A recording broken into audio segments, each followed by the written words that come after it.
मयूरभंज जिला राजगोविंदपुर ब्लॉक अंतर्गत देवशूल पंचायतर रंगामाठिया ग्रामस्थित महात्मा गांधी चक्षु चिकित्सालय और गवेषणा प्रतिष्ठान रौप्य जयंतीर प्रस्तुति बैठक आज अनुष्ठित हो जाइछि। उक्त बैठक में महात्मा गांधी चक्षु चिकित्सालय प्रकल्प निर्देशक इंजीनियर प्रतीक कुमार पट्टनायक पौरोहित्य में महात्मा गांधी चिकित्सालय प्रबंधक ट्रस्टी आदित्य कुमार पट्टनायक, चक्षु चिकित्सालय मुख्य चक्षु अस्त्रोपचारी डॉक्टर सौमित्री कुमार दास, प्राक्तन राजगोविंदपुर महाविद्यालय प्राक्तन अध्यक्ष बसंत कुमार महांत, चिकित्सालय मुख्य सदस्य गीतांजलि पट्टनायक प्रमुख जोग दे रौप्य जयंतीर कार्यक्रम को सुचारू रूपे किपरि पालन करा सविशेष आलोचना करथिले।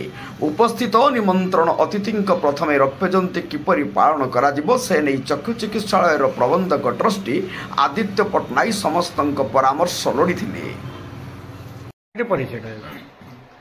मु आदित्य पट्टनायक अंत्योदय चेतना मंडल द्वारा प्रतिष्ठित होता महात्मा गांधी चक्षु चिकित्सालय मु मैनेजिंग ट्रस्टी एवं प्रतिष्ठान।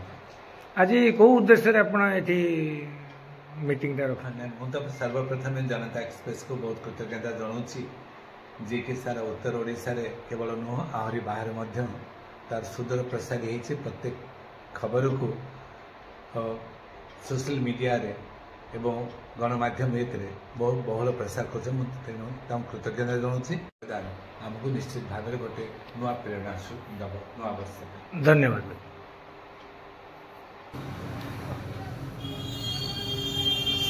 समस्तंक परामर्श क्रमे प्रथम एक कमिटी गठन होईछि। उक्त परिचालना कमिटीर मुख्य भावे गीतांजलि पट्टनायक, बसंत कुमार महांत, सांबादिक अशोक कुमार महांती, सांबादिक शिरीष चंद्र महांती, अवसरप्राप्त शिक्षक प्रशांत लंका, सांबादिक तपन कुमार मिश्र, सांबादिक संतोष कुमार महांती, सांबादिक त्रिलोचन सेठी, इंद्रजीत दास, अवसरप्राप्त शिक्षक प्रफुल्ल दलाई, चिकित्सालय उपरिस्थित अधिकारी स्टाफ और कमिटी को नहीं एक कमिटी गठन होइथिला। कार्यक्रम उपस्थित समस्त बुद्धिजीवी, सांबादिक, कार्यरत कर्मचारी और स्थानीय बुद्धिजीवी निज निजर सुचिंतित मतामत देवा सह कार्यक्रम को संपूर्ण भाव सहयोग करियो बोली निजे प्रकाश करथिले। तबे रौप्य जयंती 2 दिन पालन कराजिबर निष्पत्ति होइथिबा बेले परवर्ती बैठक डिसेम्बर 2 तारिख हेबार निष्पत्ति होइथिला।